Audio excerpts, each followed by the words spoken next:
Tonight's episode of the Homeless Chef Cooking Show is brought to you by Magnum Extra Large Condoms for when you're ready to go.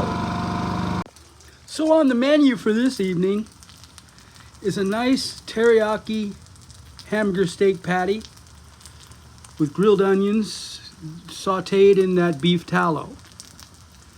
And what I've done here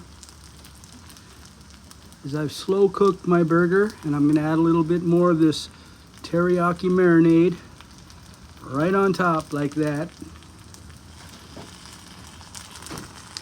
And we'll let that have a little minute or two to grill up, and we'll be eating in several minutes. Okay, so it's time to flip that burger one more time.